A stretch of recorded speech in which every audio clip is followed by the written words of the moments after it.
Sejarah demonstrasi mahasiswa yang mengancam menumbangkan rezim.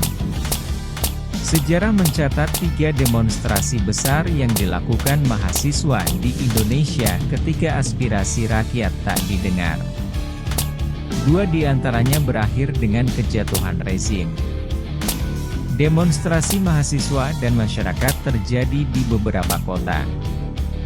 Di Yogyakarta, Senin, 23 September 2019, ratusan mahasiswa dan masyarakat yang menamakan diri Aliansi Rakyat Bergerak melakukan aksi damai bertajuk Gejayan Memanggil. Menurut koordinator aksi, Nailendra, salah satu aspirasi gerakan Gejayan Memanggil adalah menyatakan mosi tidak percaya kepada DPR dan elit politik. Aliansi menggugat RKUHP yang dianggap mengebiri demokrasi. RKUHP membungkam demokrasi dan hak asasi manusia. Salah satunya, melalui pasal yang mengatur soal makar. Pasal soal makar jelas berisiko menjadi pasal karet yang akan memberangus demokrasi, tulis Aliansi Rakyat Bergerak dalam keterangan pers. Dalam rilis pers tersebut, mereka merinci sejumlah pasal karet dalam RKUHP yang bisa digunakan untuk memberangus kebebasan berekspresi dan berpendapat bagi seluruh masyarakat sipil. Pasal-pasal dalam RKUHP juga dinilai mengkriminalisasi berbagai bentuk perlakuan masyarakat atas nama zina, hukum yang berlaku di masyarakat, living law, yang berpotensi menjadi pasal karet, bahkan mengkriminalisasi gelandangan dengan pidana denda Rp1 juta. Pasal tersebut jelas bertentangan dengan pasal 34 ayat 1 UUD 1945, di mana fakir miskin dan anak terlantar dipelihara oleh negara, imbuh mereka. Isu lain yang juga disuarakan adalah pelemahan KPK, pembakaran hutan dan tambang, RUU Ketenagakerjaan yang tidak berpihak pada rakyat, problematika RUU Pertanahan, dan tak ketinggalan RUU Penghapusan Kekerasan Seksual yang belum ditetapkan. Sementara itu di Jakarta, massa mahasiswa dari berbagai universitas mengadakan demonstrasi di depan gedung DPR RI. Massa gabungan itu datang dari Universitas Indonesia, UIN Jakarta, Universitas Atmajaya, Universitas Kristen Indonesia, Universitas Muhammadiyah Jakarta, Universitas Al-Azhar, dan beberapa universitas lain. Tuntutan para mahasiswa Jakarta relatif sama dengan Aliansi Rakyat Bergerak Yogyakarta, yakni menolak rencana pengesahan RKUHP, UU KPK hasil revisi, dan rancangan serta revisi UU lainnya lantaran dinilai mencederai demokrasi. Dalam pantauan reporter Tirto, untuk mempertegas tuntutannya massa mahasiswa meneriakkan jargon-jargon keras semacam, DPR fasis, anti-demokrasi, dan cabut RUU, darurat demokrasi. Selain di Yogyakarta dan Jakarta, demonstrasi besar juga terjadi di Surabaya, Jombang, Malang, Cirebon, Bandung, Makassar, Riau, juga Papua. Demonstrasi mahasiswa di Bandung digelar di depan gedung DPRD Jawa Barat. Angga Firmansyah, salah seorang koordinator aksi dari Universitas Sangga Buana YPKP Bandung menjelaskan bahwa mahasiswa menuntut Presiden Joko Widodo membatalkan sejumlah RUU bermasalah. Jika pemerintah dan DPR tak memenuhi tuntutan mahasiswa, maka mahasiswa Bandung akan mengadakan demonstrasi lebih besar lagi. Kami akan melakukan aksi lanjutan yang masanya lebih banyak dibanding hari ini. Kami akan langsung ke Jakarta, ujar Angga sebagaimana dikutip laman CNN Indonesia. Baca juga, mengurai 8 taktik demonstran Hong Kong ketika Tritura 1966 mendesak Soekarno. Bukan sekali ini saja mahasiswa berdemonstrasi secara masif menggugat pemerintah atau DPR. Sepanjang sejarah Indonesia merdeka, sudah 3 kali terjadi demonstrasi mahasiswa secara besar-besaran. 2 diantaranya mampu menumbangkan rezim yang tengah berkuasa. Kejatuhan itu pun punya persamaan, yakni dimulai dari pemimpin yang tidak mau mendengar aspirasi rakyatnya. Demonstrasi mahasiswa pertama terjadi pada awal 1966. Kala itu ribuan mahasiswa turun ke jalan, menyerukan protes atas kondisi negara yang kian memprihatinkan. Protes ini berhulu dari tragedi berdarah gerakan 30 September 1965. Beberapa pentolan PKI terlibat dalam tragedi itu, tapi Presiden Soekarno tak berbuat apa-apa. Kemarahan rakyat telah merebak di mana-mana dan Presiden Soekarno tampaknya tidak punya solusi jitu untuk mengatasi masalah ini.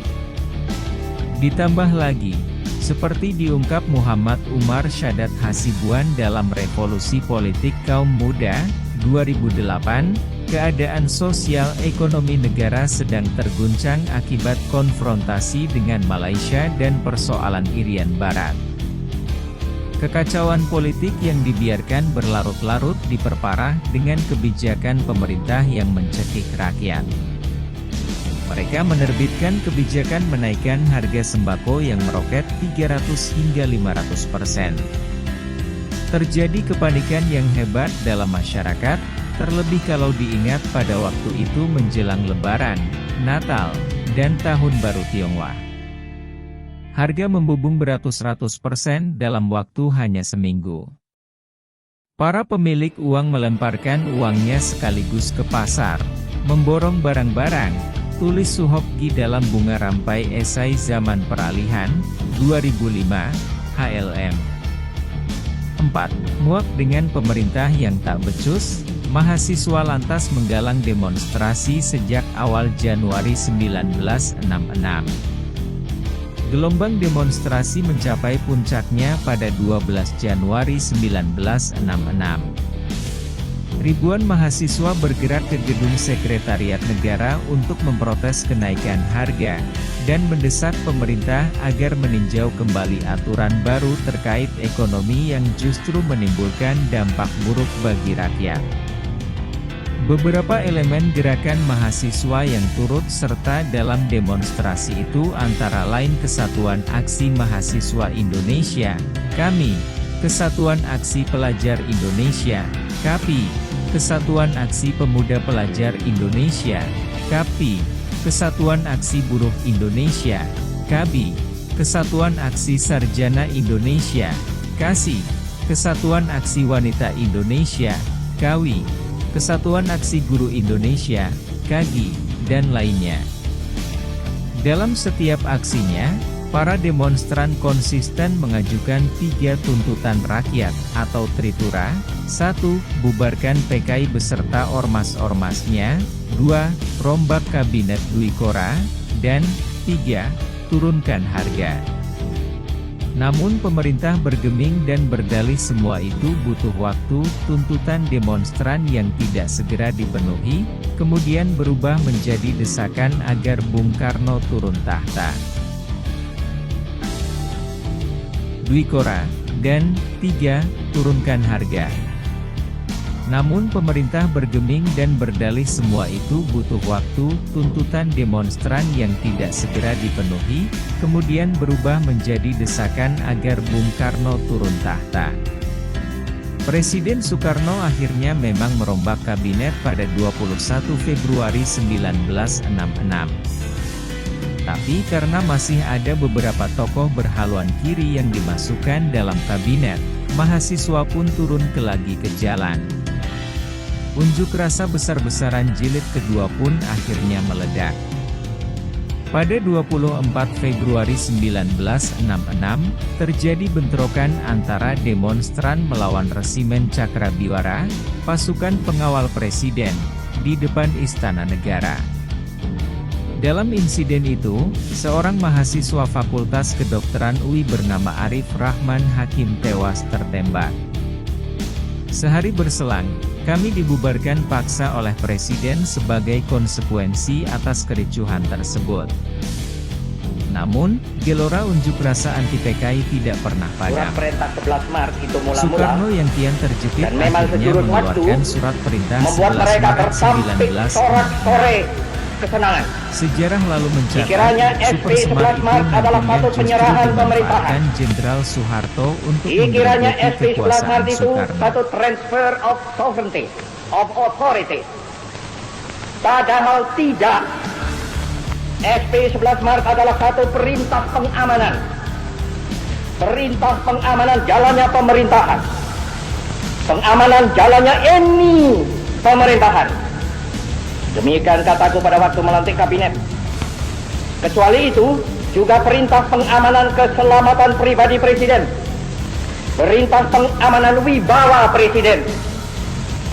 Perintah pengamanan ajaran presiden. Perintah September Soeharto diguncang malari 1974 pada 15 Januari 1974. Presiden Soeharto dan beberapa menteri bertemu dengan Perdana Menteri Jepang Kakuei Tanaka di Istana Negara, Jakarta. Pada saat bersamaan, ribuan orang yang sebagian besar terdiri dari mahasiswa dan pelajar SMA, turun ke jalan melancarkan protes. Mereka berteriak lantang menentang derasnya investasi Jepang yang masuk ke Indonesia. Pimpinan aksi saat itu adalah Hariman Siregar, Ketua Dewan Mahasiswa Universitas Indonesia, DMUI. Atas komandonya, para mahasiswa melakukan aksi jalan kaki dari kampus UI di Salemba, menuju Universitas Trisakti di Jalan Kiai Tapa, Jakarta Barat. Mereka mengajukan 3 tuntutan yang dinamakan Tritura Baru 1974, yang isinya 1. Bubarkan Lembaga Asisten Pribadi Presiden, ASPRI. 2. Turunkan harga. 3. Ganyang korupsi. Bagi para demonstran, modal asing yang beredar di Indonesia sudah berlebihan. Menurut mereka, Tanaka berikut investasi, korporasi, dan produk-produk asal Jepang adalah bentuk imperialisme gaya baru. Ketika mahasiswa berunjuk rasa, terjadi aksi massa yang tak terkendali di wilayah Jakarta lainnya. Salah satu yang paling mencekam terjadi di Pasar Senen. Di sana massa membakar proyek kompleks pertokoan yang baru saja dibangun. Anehnya, menurut laporan Richard Halloranjan, jurnalis New York Times, sebagian besar polisi dan tentara Indonesia yang dikirim untuk berpatroli hanya berdiri dan menonton. Mereka hampir tidak melakukan tindakan apapun untuk menghentikan para demonstran. Sore hari, peluru peringatan mulai ditembakkan ke udara. Lalu setelah malam tiba, aparat keamanan mulai bertindak kasar. Polisi mengangkut sekitar selusin demonstran ke sebuah kantor polisi terdekat. Richard menyebut ada seorang demonstran yang dipukuli di bagian belakang kepalanya. Demonstrasi dan kerusuhan masih membara hingga keesokan harinya. Gubernur DKI Jakarta Ali Sadikin sampai turun tangan menemui mahasiswa ke kampus UI di Salemba. Pada malam hari, Bang Ali berbicara kepada para mahasiswa seraya menekankan bahwa jika demonstrasi terus berlangsung, korban dari pihak mahasiswa akan berjatuhan. Bang Ali pun mengajak Hariman ke TVRI. Lewat siaran televisi itu Hariman mengumumkan bahwa persoalan yang dihadapi mahasiswa sudah selesai. Himbauan Hariman mampu meredam aksi mahasiswa.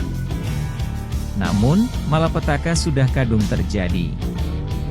Sebanyak 807 mobil dan motor buatan Jepang hangus dibakar massa, 11 orang meninggal dunia, 300 luka-luka, 144 buah bangunan rusak berat, 160 kg emas hilang dari toko-toko perhiasan.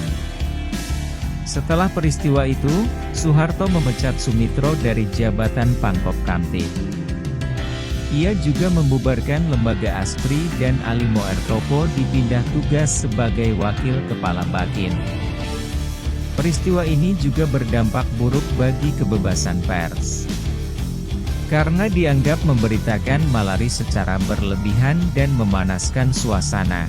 Harian Abadi, Pedoman, Indonesia Raya, Harian Kami, dan The Jakarta Times diberedel pemerintah.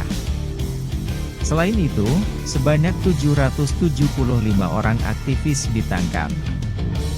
Di antaranya Hariman Siregar, Soebadio Sastrosatomo, tokoh Partai Sosialis Indonesia bentukan Sultan Syahrir yang telah lama bubar, aktivis HAM Adnan Buyung Nasution dan J.C. Princen, serta akademisi Dorot Jatun Kunjoro Jakti. Reformasi 1998 menumbangkan Soeharto, gerakan mahasiswa terbesar yang berhasil menumbangkan rezim Soeharto terjadi pada 1998. Gerakan ini bermula dari krisis ekonomi 1997 dan ketidaksigapan rezim Soeharto untuk mengatasinya. Gelombang aksi yang awalnya terjadi secara terpisah di beberapa kota, kemudian membesar sejak Maret 1998 seiring dengan pernyataan Soeharto bersedia dipilih lagi menjadi presiden. Sementara itu desakan reformasi lewat aksi-aksi protes meluas di seluruh daerah. Aksi itu digelar tepat pada peringatan Hari Pendidikan Nasional. Dari Jakarta, Surabaya, Bandung, Bogor, Palembang, Medan, hingga Kupang. Tak jarang demonstrasi berujung bentrok. Aksi-aksi itu membuat Wiranto saat itu Menteri Pertahanan dan Keamanan sekaligus Panglima ABRI mengeluarkan pernyataan yang menganjurkan mahasiswa dan warga untuk tidak melakukan tindakan anarkis, karena memperburuk keadaan, juga memperburuk citra Indonesia di mata dunia internasional. Saya melihat bagaimana perilaku masyarakat yang sementara ini lupa diri dengan melakukan kegiatan yang bersifat merusak, membakar toko, merampok toko, gudang, dan menjarah isinya.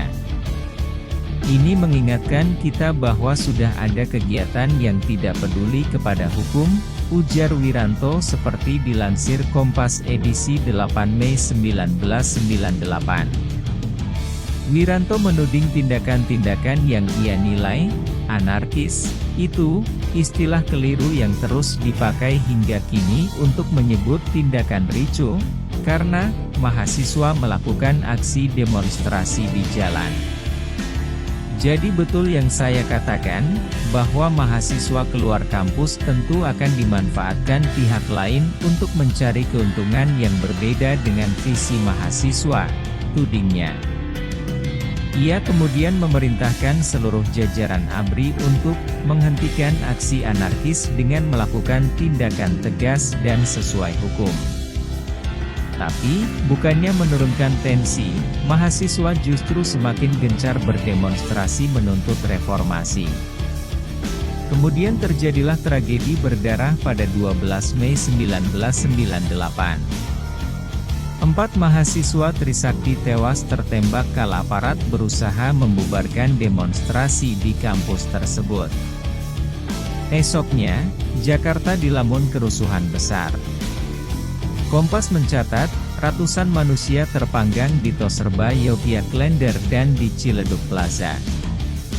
Tercatat 499 orang tewas dan 4.000 bangunan hancur. Gelombang besar mahasiswa lalu menduduki gedung DPR, MPR sejak 18 Mei 1998.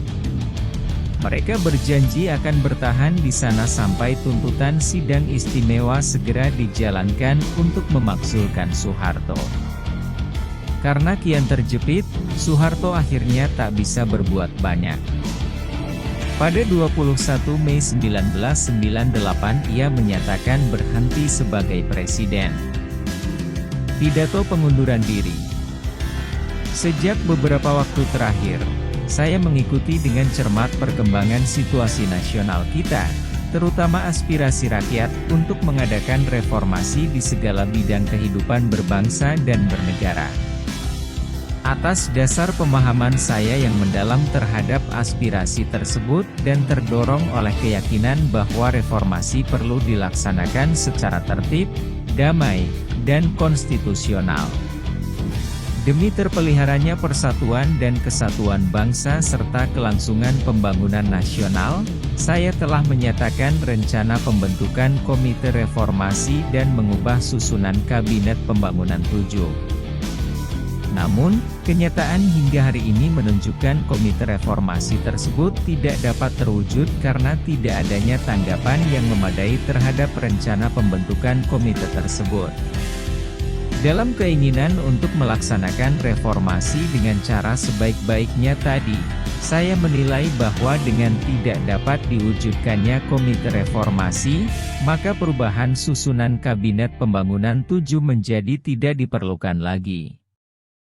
Dengan memperhatikan keadaan di atas, saya berpendapat sangat sulit bagi saya untuk dapat menjalankan tugas pemerintahan negara dan pembangunan dengan baik. Oleh karena itu, dengan memperhatikan ketentuan pasal 8 UUD 1945 dan secara sungguh-sungguh memperhatikan pandangan pimpinan DPR dan pimpinan fraksi-fraksi yang ada di dalamnya, saya memutuskan untuk menyatakan berhenti dari jabatan saya sebagai Presiden RI terhitung sejak saya bacakan pernyataan ini pada hari Kamis, 21 Mei 1998. Pernyataan saya berhenti dari jabatan sebagai Presiden RI saya sampaikan di hadapan saudara-saudara pimpinan DPR dan juga adalah pimpinan MPR pada kesempatan silaturahmi. Sesuai pasal 8 UUD 1945, maka Wakil Presiden RI, Profesor Dr. Ing. B.J. Habibie yang akan melanjutkan sisa waktu jabatan Presiden, Mandataris MPR 1998 hingga 2003. Atas bantuan dan dukungan rakyat selama saya memimpin negara dan bangsa Indonesia ini saya ucapkan terima kasih dan minta maaf bila ada kesalahan dan kekurangan-kekurangannya. Semoga bangsa Indonesia tetap jaya dengan Pancasila dan UUD 1945. Mulai hari ini pula Kabinet Pembangunan 7 demisioner dan kepada para menteri saya ucapkan terima kasih. Memutuskan untuk menyatakan berhenti dari jabatan saya sebagai Presiden Republik Indonesia terhitung sejak saya bacakan pernyataan ini pada hari ini, Kamis 21 Mei. Akankah terulang lagi?